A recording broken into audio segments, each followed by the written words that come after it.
অন্ধকারের দেয়াল ভেঙে শুরু হচ্ছে নতুন এক যাত্রা। স্বাগত এলএ অফ মিস্ট্রিতে, যেখানে তিনজন তরুণ একটি ভয়ঙ্কর রহস্যে জড়িয়ে পড়ে। তাদের উপর নেমে আসে কালো ছায়া। শয়তানের শিকলে তারা আটকে যায়। সেখান থেকে কি তারা বেরিয়ে আসতে পারবে? ঈমানের গোপন রহস্য। আসসালামু আলাইকুম ওয়া রাহমাতুল্লাহ। প্রিয় হরর, মিস্ট্রি ও ইসলামিক গল্পপ্রেমী বন্ধুরা, এলএ অফ মিস্ট্রির পক্ষ থেকে আমি হৃদয়। আজ থেকে শুরু হচ্ছে ঈমানের গোপন রহস্য নামে নতুন একটা সিরিজ, এবং এই সিরিজের শুরু থেকে শেষ পর্যন্ত আমি আপনাদের সাথে থাকব। তো এটি এমন একটি গল্প যেখানে দুনিয়ার আকর্ষণে ডুবে থাকা মানুষ কিভাবে শয়তানের ফাঁদে পড়ে তা গল্পের মাধ্যমে বলা হয়েছে। আজকের গল্পটা সবুজ গাছপালা ও আঁকাবাঁকা মেঠো পথে ঘিরে থাকা পবনডাঙ্গা নামের একটি গ্রামের পুরনো বাড়িকে কেন্দ্র করে, যেখানে তিনজন তরুণ একটি ভয়ঙ্কর রহস্যে জড়িয়ে পড়ে। তাদের উপর নেমে আসে কালো ছায়া। শয়তানের শিকলে তারা আটকে যায়। সেখান থেকে কি তারা বেরিয়ে আসতে পারবে? হবে কি তাদের মুক্তি? তৈরি হন, কারণ এটা আপনাদের রাতের ঘুম কেড়ে নেবে। তো আর দেরি কেন, চলুন গল্পের রহস্যে ডুব দেওয়া যাক। আর হ্যাঁ, লাইক সাবস্ক্রাইব করে আমাদের পাশেই থাকুন, এবং পরের পর্ব মিস না করতে বেল আইকনটিতে ক্লিক করতে যেন ভুলবেন না। রহিম, জাহিদ, সাইফ তিনজন খুব ভালো বন্ধু। ছোটকাল থেকেই তারা একসাথে বড় হয়েছে। তাদের দেখে বন্ধুর আসল সংজ্ঞা পাওয়া যায়। পবনডাঙ্গা গ্রামের দক্ষিণে একটা পুরনো জঙ্গল বাড়ি আছে, যেখানে একসময় কোনো জমিদার থাকত, তবে কালের বিবর্তনে আজ তা পরিত্যক্ত। গোধূলি পেরিয়ে সন্ধ্যার আধার চারিদিকে ঘিরে ধরেছে। সেই পরিত্যক্ত বাড়ির সামনে দাঁড়িয়ে আছে তিন বন্ধু, রহিম, জাহিদ ও সাইফ। পরিত্যক্ত বাড়িটা এই আবছা আধারে যেন জীবন্ত হয়ে উঠেছে। চারিদিকে পিনপন নীরবতা। তবে সে নীরবতা ভেঙে রহিম কথা বলা শুরু করলো। রহিম, ভাই দেখেছিস, এই বাড়িটা মনে হয় 20 বছর ধরে ফাঁকা। এখানে কিছু পাবো আমরা, বল? জাহিদ তার উত্তর দিল। জাহিদ, শোনা যায় এখানে একটা পুরনো বক্স আছে, যেটা খুললে অনেক রহস্য তৈরি হয় ও অলৌকিক ঘটনা ঘটে।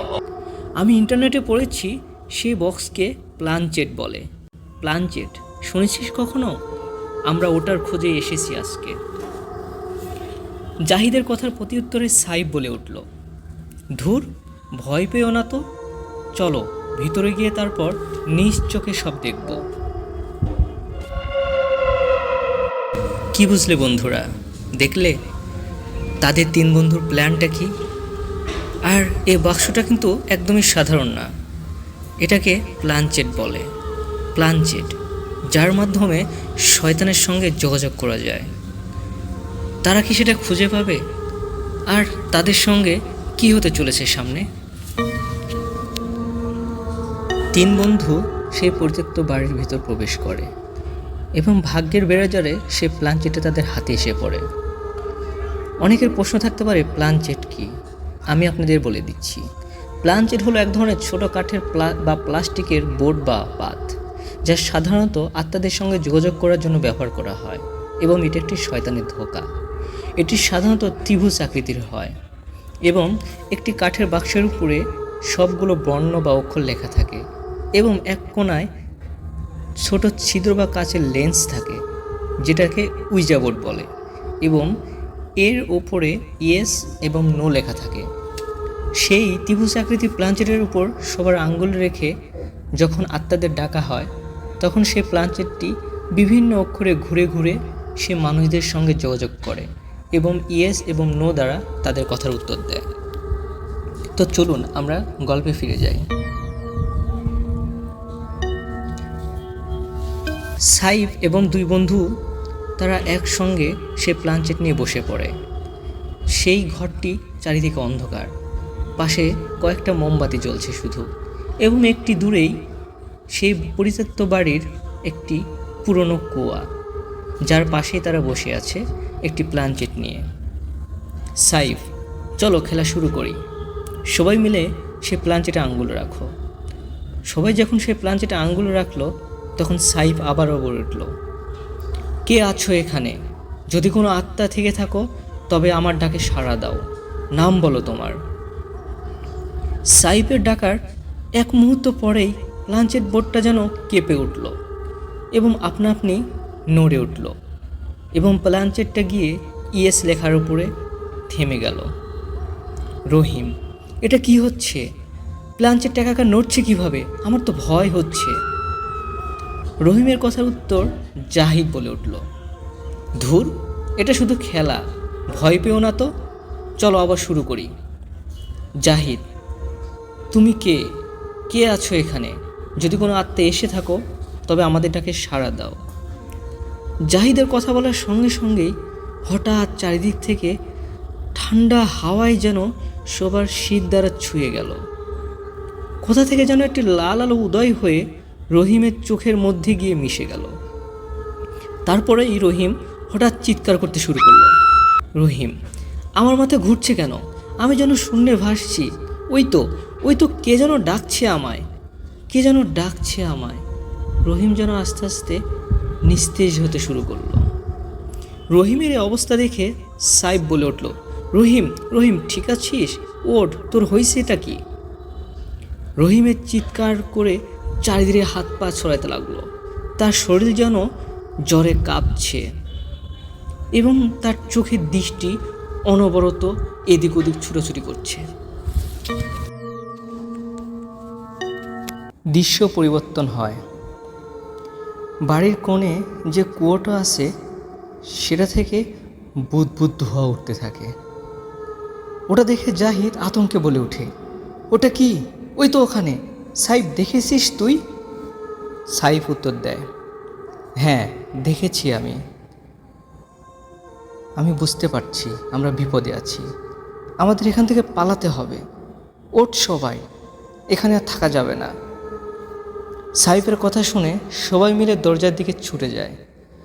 তবে তারা গিয়ে দেখে দরজা বাহির থেকে বন্ধ। চারিদিকে ভালোভাবে খেয়াল করে দেখে তারা বাড়ির পিছনের যে জলঘর আছে সেখানে দাঁড়িয়ে আছে তারা। শুধু একপাশে পুরনো সেই লতাপাতা ঘেরা কুয়ো, এটা ছাড়া আশেপাশে আর কিচ্ছু নেই। ওদিকে রহিম প্রায় অবচেতন। একটু পরপর জ্ঞান ফিরলে শুধু একটা কথাই বলছে, বাঁচাও আমাকে, কে আছো বাঁচাও, কে যেন আমাকে টানছে, বাঁচাও।